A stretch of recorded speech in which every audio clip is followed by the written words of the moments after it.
Hey Tribe and YouTube fam, welcome back. We are on chapter 3 of Feeling of the Secret, and chapter 3 is called Prayer.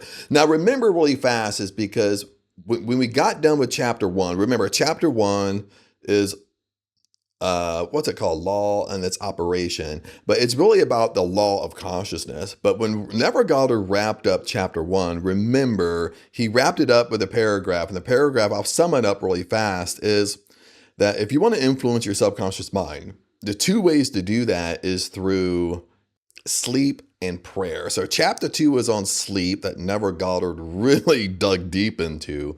Now we're on chapter 3. Chapter 3 is prayer. Now chapter 3 is a little bit more shorter. It's only about 4 pages. I'm like, yes.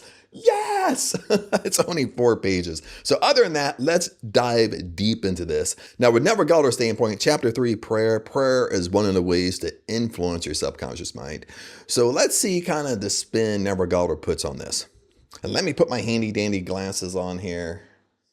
Try not make this a comedy show, but oh well, let's dive into this. Prayer, like sleep, is also an entrance into the subconscious. And anytime he says subconscious, he means the subconscious mind. So prayer, like sleep, is also an entrance into the subconscious mind. When you pray, enter it. Okay, now this is a verse.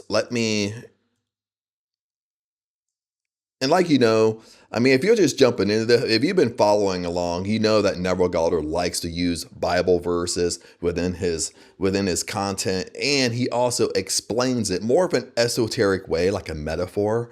But let's dig deep. When you pray, enter into your closet, and when you have shut your door, pray to your Father which is in secret, and your Father which is in secret shall reward you openly. Matthew chapter 6, verse 6.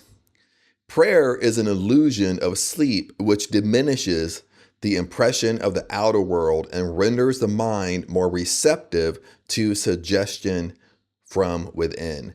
The mind in prayer is a state of relaxation and receptivity akin to the feeling attained just before dropping off to sleep.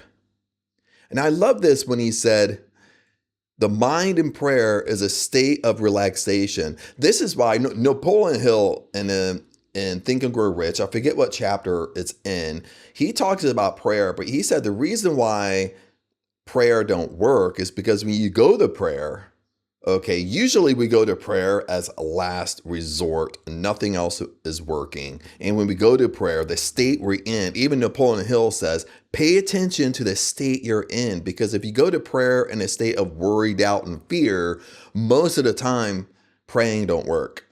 But if you go to prayer in a state of relaxation, in a state of expectation, lots of times the prayer comes true. Okay, so even Napoleon Hill says, pay attention to your state. But the thing Neville Goddard is kind of hinting to, the mind in prayer is a state of relaxation.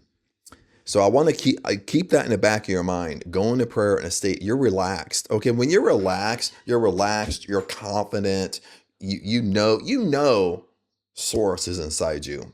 Okay. Prayer is not so much what you ask for as how you prepare for its reception, okay? I think Neville Goddard, when he wrote this, is psychic, because I didn't read that. Usually, sometimes I pre-read stuff before I do a video, but when we're sitting down doing these, just to save time, I'm not pre-reading it. Now, I've read this before, but I haven't read it for a long time. So I don't remember everything Neville Goddard is going to talk about. I mean, going from one book to another and stuff like that. Let's repeat that. Prayer is not so much what you ask for. Listen, prayer is not so much what you ask for. Basically, it's like it doesn't matter what you're asking for in prayer. What matters most is how you prepare for its reception.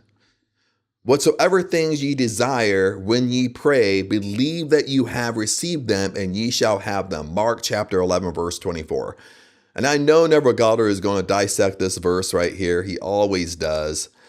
But listen to what it says really fast before we move on. Listen, whatsoever things ye desire when you pray. Now in this verse, Jesus is talking about praying. So he's saying in a praying state, whatever things you desire when you pray, listen, believe that you receive them and ye shall have them. So this is why, even Napoleon Hill is right, this is why they're saying when you go to prayer in expectation.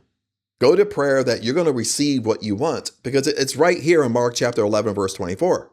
And it's basically, it's spoken, I mean, pretty clear. I mean, there's not so much to dissect here. Listen to this. The only condition required is that you believe that your prayers are already realized. That's pretty much it. That's what the verse says. It says it right there. There's no great esoteric meaning or deep meaning, metaphor meaning, where we have to dissect it in many different ways. It literally states, even the whole believe, ask, believe, receive. You ask for what you want, you believe you already have it, and then you receive it. But Jesus basically says, again, I know I'm going off on a rant in Mark chapter 11, verse 24. Listen, whatsoever things ye desire. When you pray, you're praying. Whatever you desire when you pray, believe that you already received it, and you shall receive it. Your prayer must be answered if you assume the feeling that will be yours were you already in possession of your objective. What does that mean? Listen, your prayer must be answered if you assume you already have what you want. If you want your dream house, you already have your dream house. You're already living in your dream house, and your prayer has to be answered. That's what Neville is saying. The moment you accept the wish as an accomplished fact, the subconscious finds a means for its realization. To pray successfully, then, you must yield to the wish. You must yield to what you want. That is, feel the wish fulfilled. And this is the main connection, how Neville Goddard is using how prayer influences your subconscious mind. Because technically, when you pray, you believe you already have it. That's Neville Goddard's living in the end. As you play, whatever you ask for, you believe you already have it, then you receive it. That's how it influences the subconscious mind, because you believe you already have what you're praying for. The perfectly disciplined man is always in tune with the wish as an accomplished fact. Now, Neville Goddard is really pulling in when he says a perfectly disciplined man, meaning if you're perfectly disciplined, discipline really means that you're controlling your thoughts.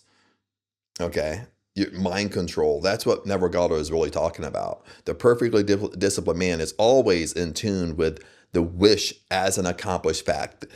You are always in tune to whatever you want in your life, whatever you want to achieve, you've already have it. Listen, he knows that consciousness is the one and only reality, that ideas and feelings are facts of consciousness and are as real as objects in space. Therefore, he never entertains a feeling which does not contribute to his happiness, for feelings are the causes of actions and circumstances of his life. I love what he said here. Did you catch it? Listen. This is where most of us flub up. Okay, listen. Therefore, you must never entertain. I kind of paraphrase it to make it more sense. Therefore, you must never entertain a feeling that does not contribute to your happiness. Never entertain negative thoughts. Never go inside your imagination. You have imaginary arguments. Okay. Neville Goddard said, never entertain those feelings. For those feelings are the causes of the actions and circumstances of your life.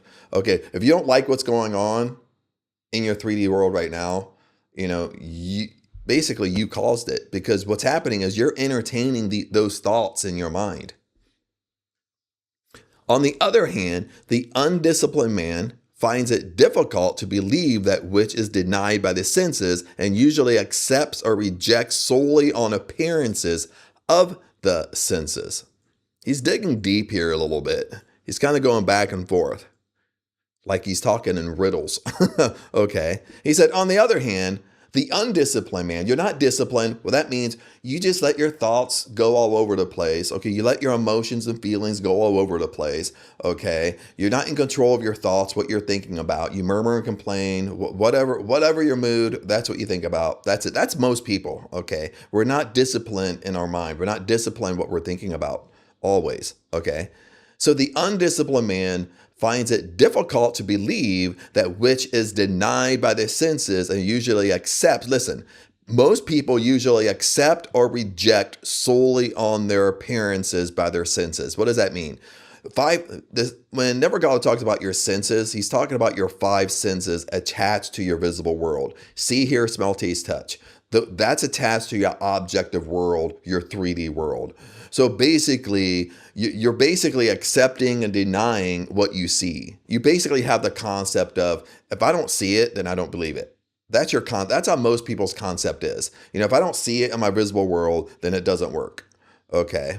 That's how most people live. Because of this tendency to rely on the evidence of your senses, on the evidence of your visible world, what's going on around you, it is necessary to shut them out before starting to pray, before attempting to feel that which they deny. Whenever you are in state, whenever you are in the state of mind, I should like to, but I cannot. The harder you try, the less you are able to yield to the wish. You never attract that which you want, but you always attract that which you are unconscious of being. And I know we've heard this stuff over and over and over again. Listen, this is a law of being right here. You never attract that which you want, okay? What Neville's meaning is like you're looking at it like a wish. Oh yeah, I would love to live my dream life, but I don't. I would love to have my dream house, but I don't. I would love to have that happen, but this is a deck of cards that God gave me. Okay, we kind of look at things like, oh, it would be nice. You know what I mean? But it's not really a factor in your life. You're not looking at it like you can really have it. Okay, so that's what Neville Goddard is really meaning. You never attract that which you want, but listen, but you always attract that which you are unconscious of being. Okay, that's the law of assumption right there. Law of assumption is what you assume to be true for you has to be shown to you. That's a law of assumption. Okay, that's also the law of being. Okay, who you're being in a specific moment is what you're going to attract. That's why Neville Goddard says, when you live in the inn, you act as if you are that most successful version of you. Okay, you be that person right now. Okay, you want your dream house? You be that person who has your dream house right now. You want your dream car? You be the person who has your dream car right now. You want to be a millionaire? You be that millionaire right now today. Okay, that's how you bend reality. That's how you speed this stuff up. Okay, you want your SP? It works the same way. You want your SP? Then you be the person who has your SP right now. You be the characteristics that's going to attract your SP. You understand? Okay. Prayer is the art of assuming the feeling of being and having that which you want.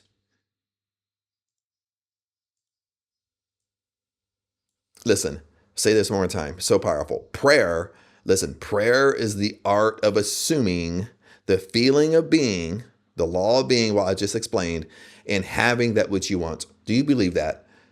Okay. Now this corresponds to the verse Neville Goddard shared right in the beginning, Mark chapter 11, verse 24. What's Mark chapter 11, verse 24? Whatsoever things ye desire, whatever you want, your dream house, dream car, SP, you want to be a millionaire, you want to give to charities, whatever things you desire, your wants, your intentions, anything, when you pray, believe that you already received them and you shall have them.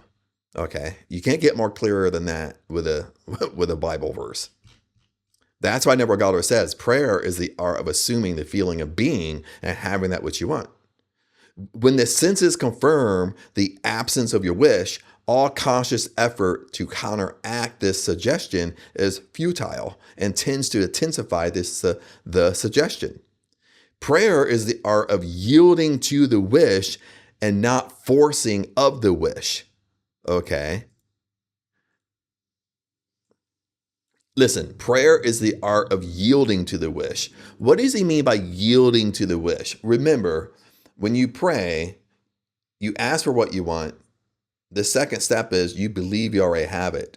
That's yielding to the wish. Okay, when you yield to something, one, you let go of it. Okay, you let it be because you know it's going to come to you, because it has to come to you by law. But the whole thing is you believe you already have it. You expect it. So you're yielding to the wish. And then the second part of this, and not the forcing of the wish. See, you don't have to force something to happen when you expect it to happen to you anyway. When you listen to this, when you really expect something, you don't force it to happen. Okay, you don't look for the how, you don't try to figure it out, because the whole secret is just believe you already have it. It states it right in the Bible. A Mark chapter, it states it right here, dudes and dudettes. Okay, whatsoever things you desire when you pray, believe that you already have it. That means you believe you already received it. You're that most successful version of you right now. Okay, you're walking around, you already have what you want. And you believe you already have what you want. You pretend you already have what you want. You act as if you already have what you want, and ye shall have them. Really quick here, friends. Do you want a challenge that's going to make every dream of yours come true? You see, my friends, the issue is when you start trying to live life on your terms, you're doing everything right. See, that's the problem. That's how you feel. You're trying your hardest, but nothing is changing. Now, in the challenge, there's no fluff, there's no hype. It's just real transformation delivered daily. We are going to the core. We are going to the root cause why things are not working for you. All you got to do is go to the description, click see more. Everything will pop up and you will see the 30-day breakthrough challenge. Click the link and it will take you right over to that. Let's go back down here.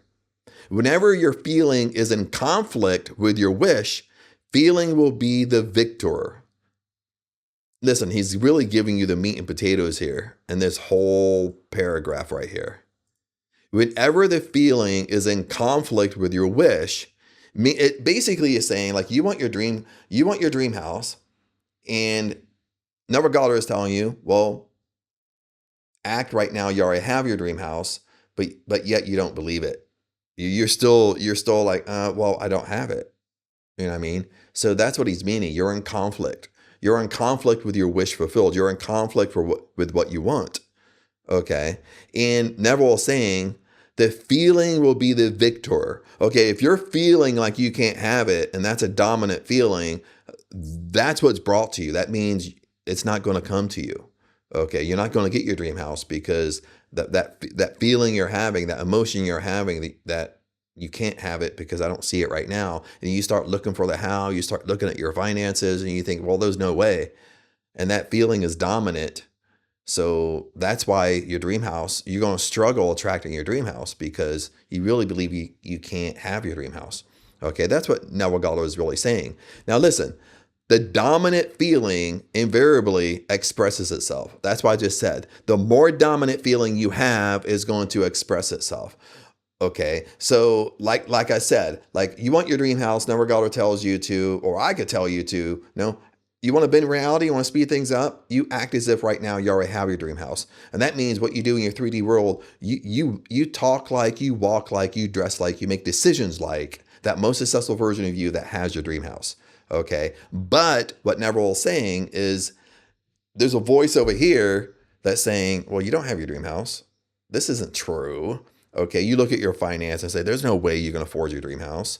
Okay, there's no way you can't even afford the down payment. You can't even afford the mortgage on top of it. How in the world can this happen? And you're kind of in Howville. And what Neville is saying, the dominant feelings, your dominant emotions, your dominant thoughts invariably express itself. The dominant thought is going to win. Your dominant feeling is going to win. So if your dominant feeling is, I can't have, then that's going to win. Okay, that's what's going to come to you. Now listen, prayer must be without effort. In attempting to fix an attitude of mind which is denied by the senses, effort is fatal.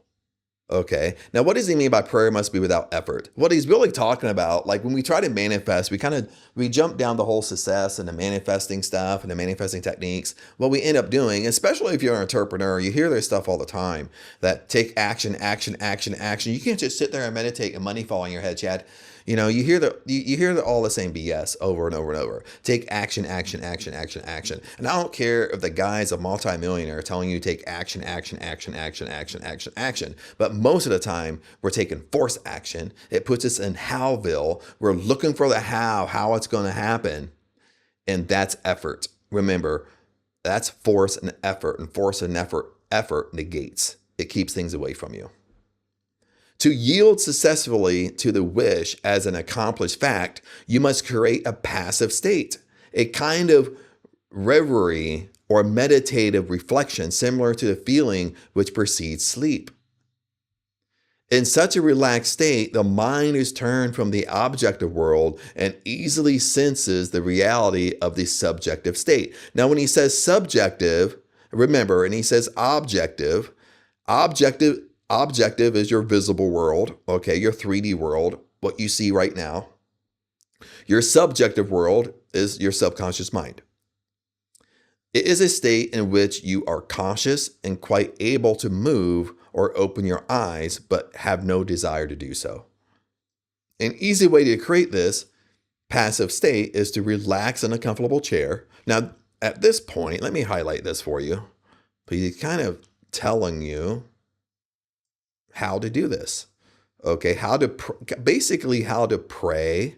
He's kind of going into a state akin to sleep, where you're not asleep, but you're in kind of that meditative state. We've all experienced this almost every single night when we go to bed. Okay, or we're watching a movie. We're kind of half drowsy on the bed or on the couch watching TV, and we kind of get up or force ourselves to go to the bedroom and go to sleep.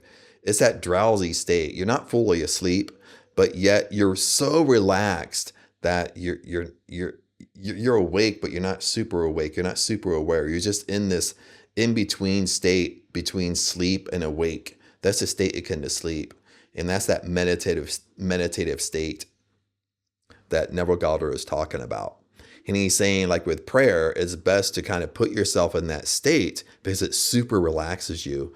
And your subconscious mind is super open in that time because your conscious mind is not totally asleep, but it's not totally in control either. It's in that drowsy state, but you're awake enough to basically guide your thoughts. You're awake enough to basically guide your imagination. You understand what I'm saying? You're still thinking.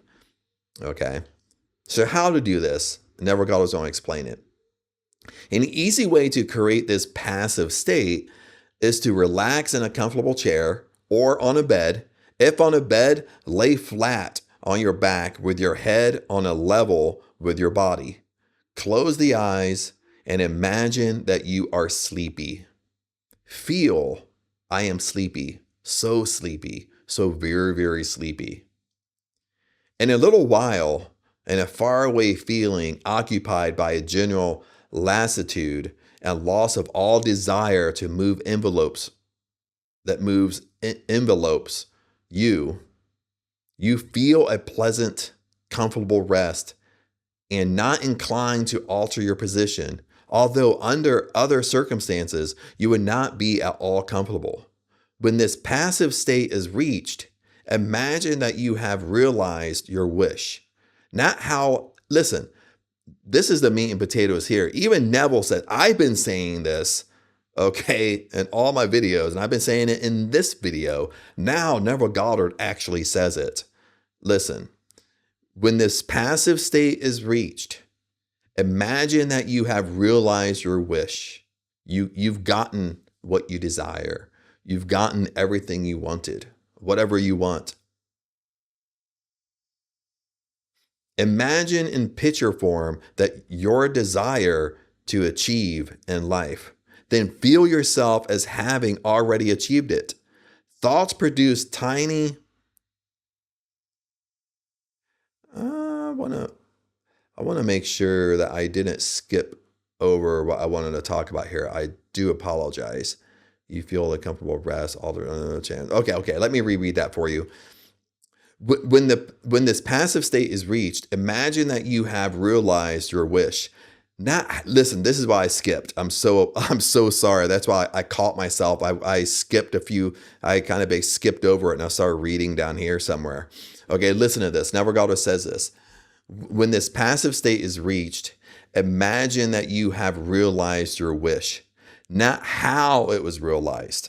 Listen to that. You already have what you want. It's not about how you got it, how you got there, how you afforded it, how you bought it. You already have it, but simply the wish fulfilled. Imagine in picture form that you desire to achieve in life. Then feel yourself as having already achieved it. Thoughts produce tiny little speech movements, which may be heard in the passive state of prayer as pronouncements from without. However, this degree of passivity is not essential to the realization of your prayers. All that is necessary is to create a passive state and feel the wish fulfilled. Okay. Did you get that? All you can possibly need or desire is already yours. You need no helper to give it to you. This is so powerful. And I know Neville says this in a way in almost every single chapter, but he really wants you to understand this because Neville probably worked with thousands of people.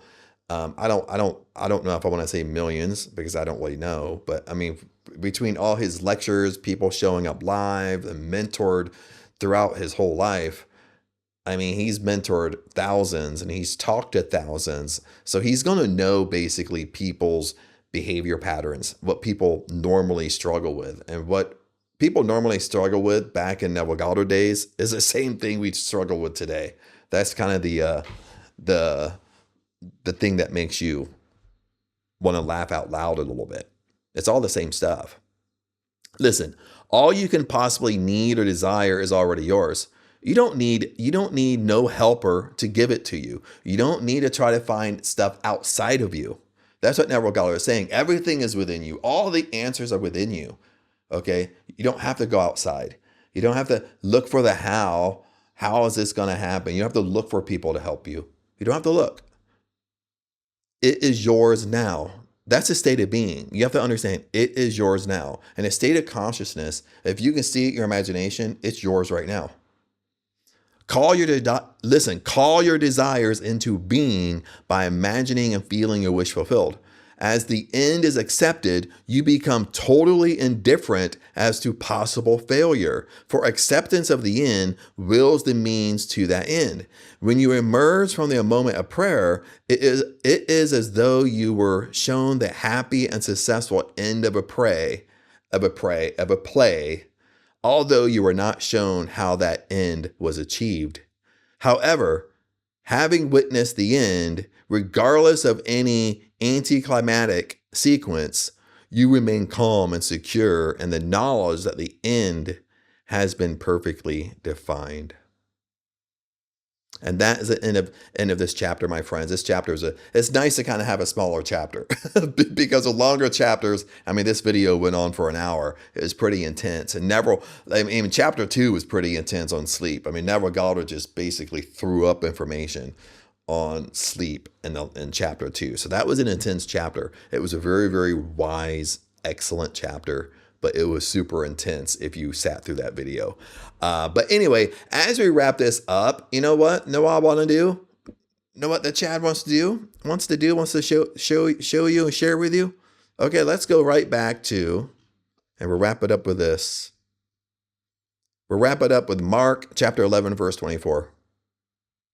Because like when we talk about praying it's so much connected to spiritual, religion, the Bible, and it's not just the Bible, be Buddhist, Muslim, whatever. I live in Thailand, you know what I mean? In Thailand, there's pretty much two religions. You're either Buddhist or you're Muslim. I mean, I know there's some Christians here, but most of the time with Thai locals, they're either Buddhist or Muslim, okay?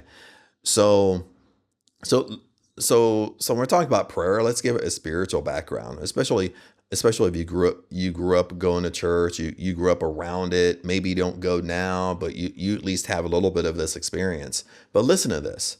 Mark chapter 11, verse 24. Whatsoever things you desire Whatever you want.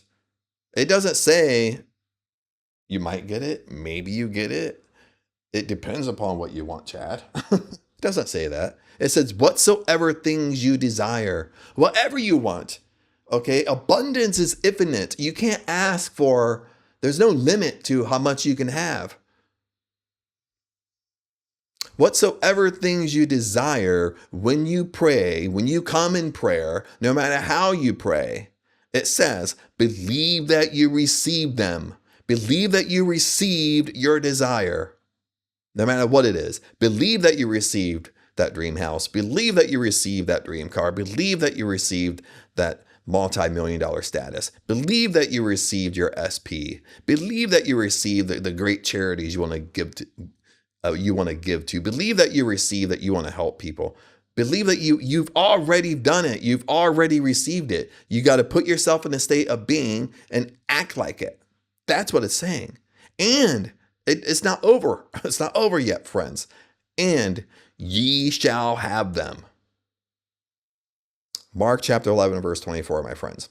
But other than that, tribe, YouTube fam, I love to hear your comments. Chat it up down below, because I try my best to read everything and comment back. So I love to kind of hear your feedback on this. If you have questions on this, comment below. That helps out everybody, because either I answer the question or I make future content around that question to help everybody out. But other than that, tribe, remember, peace out. I'll see you in the next video, and hang in there. Don't give up. All we're doing here, okay, all you're really trying to do, if things are not working out for you, okay, things aren't going your way, there's a stumbling block somewhere, okay, that's your job. Okay, you're just trying to figure out what it is. You know, once you become aware of it, you can fix it. Boom, and start living your dream life overnight, baby. Start living life on your terms. That's what it's about, okay? But other than that, I'll see you in the next video. Peace out.